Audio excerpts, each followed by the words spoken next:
event fam. Come on in. Come on in.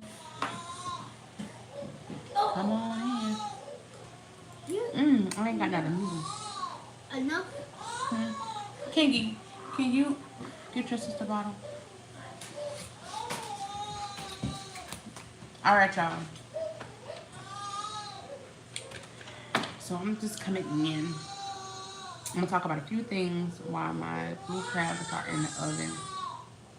And while those are cooking, I just wanted something hot. Go on, give your sister her bottle, baby. Come on, or bring her here. Here you go. Just sit on the counter. Uh uh.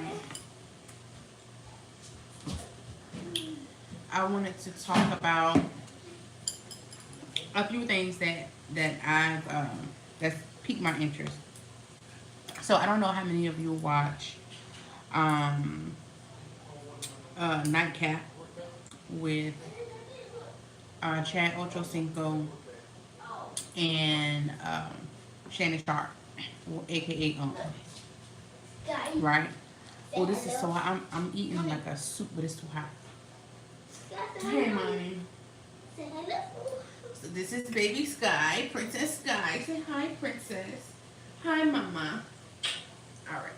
So I gotta feed my baby, y'all. I'm sorry. Mama, don't stick your hand in that soup. It's hot.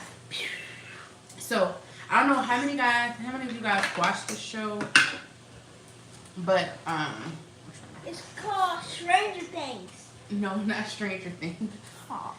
It's Nightcap. So it was a portion of the show. Can you get out of my soup? I want to say about. I know it was the show, probably Monday or Sunday show, whatever it was, whenever it was.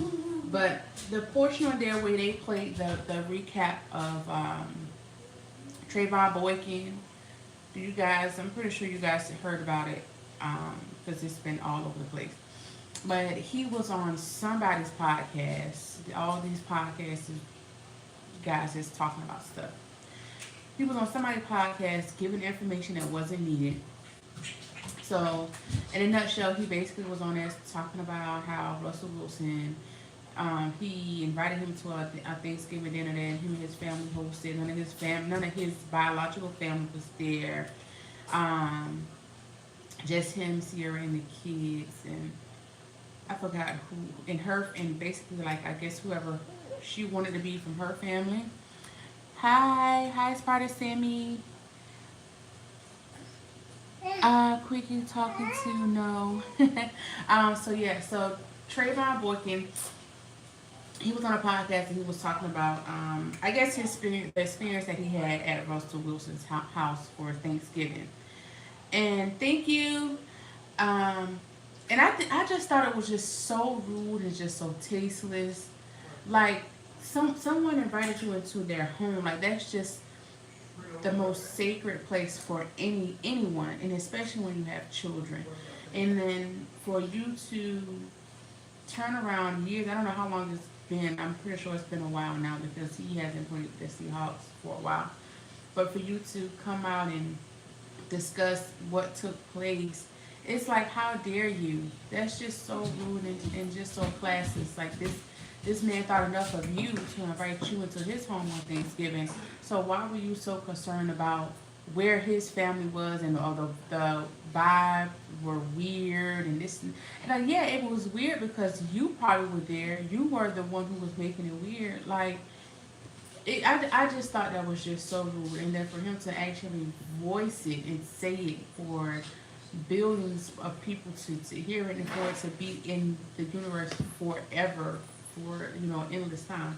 I just said wow, and so I kind of understand now. That made me understand why Russell is so standoffish with his teammates, because it's like, who can you trust? Like, who can you trust? Like, it just was horrible. Like, this man invited you into his house. You shouldn't have done that.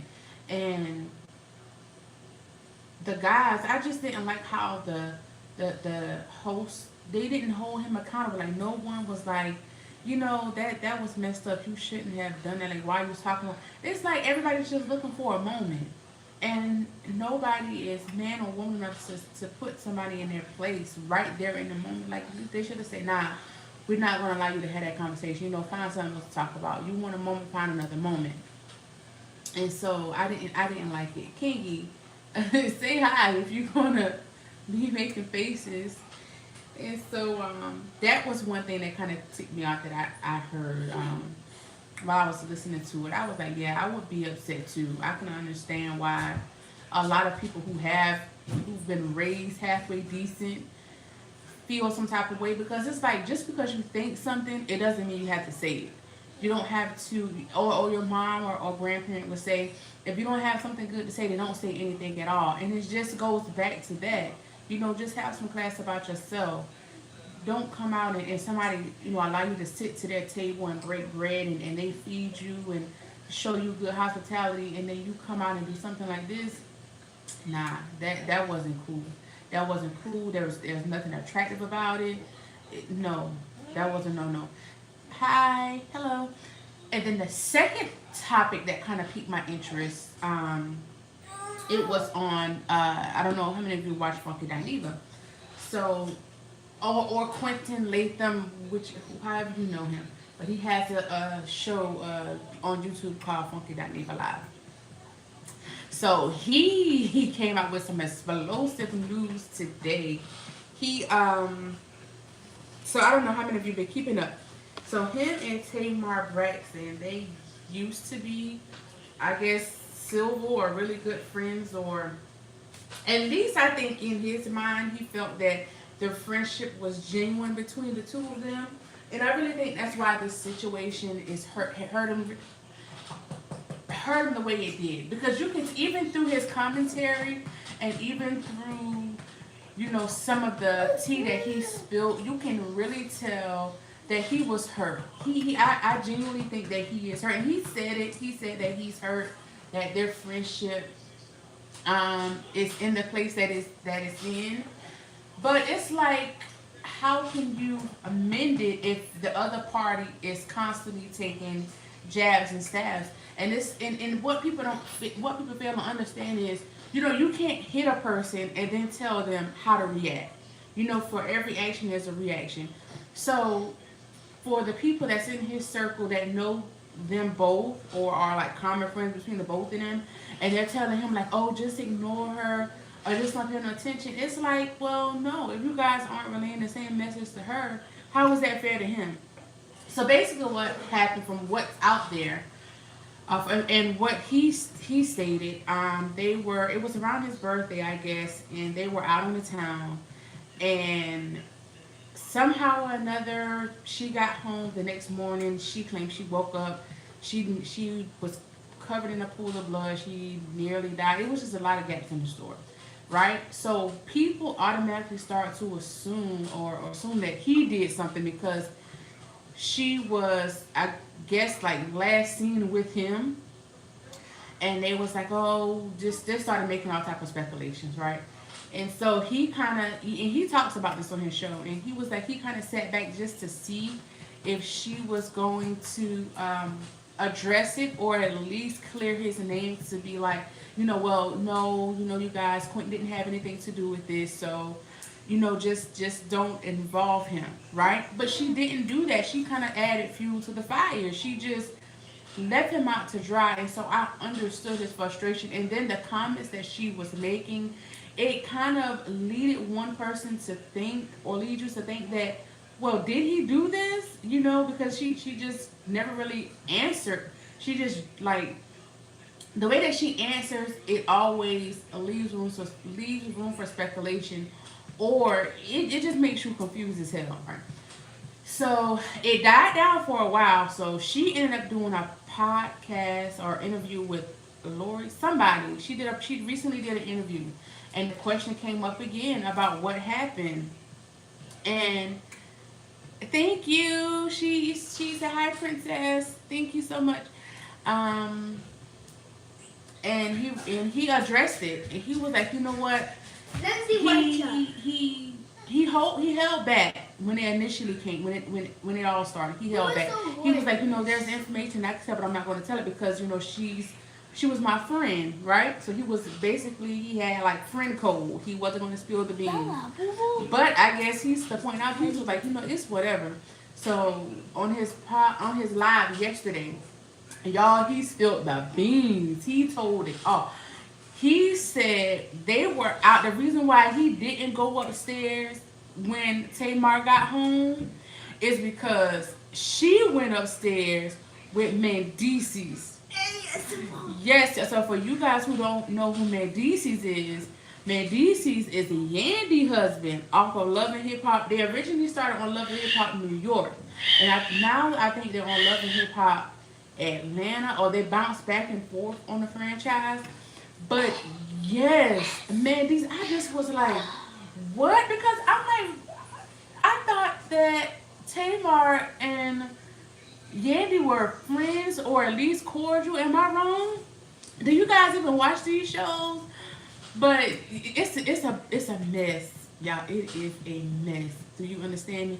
And so he let the cat out the bag. That was just explosive. So I know he tore the internet down.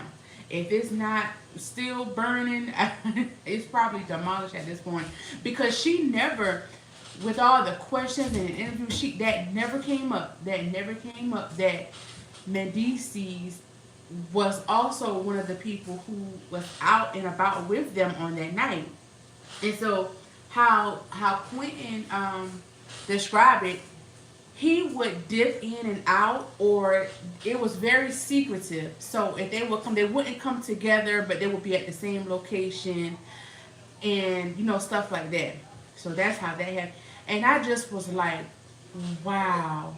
But it makes sense. That was the piece, because everybody was like, something in the milk is not clean. As most people say, something in the milk ain't clean. And we could tell that there was a piece of the story that was missing. And that was the piece that was missing. Mendices was the one, and how Quentin told it, Mendices had a friend with him. And so they all ended up, they were the last ones that he saw with Tamar after his departure. So now the question is, well, did Mendices knock his teeth out? Or did you guys have a wild rendezvous the night of and you don't remember? So, but it is something to be said about a woman entertaining somebody else's husband. And he's just as guilty. So Kinky, you're pulling my hair, baby. And he's just as guilty too. But a dog gonna lay wherever he lay. He don't care. They don't care. I'm trying to watch what I say because my kids. But they'll stick their thing in an ant pile. It does not even matter. It doesn't even matter. So I would have hoped that Tamar would have been the one with a little bit of sense to say, nah. And because you guys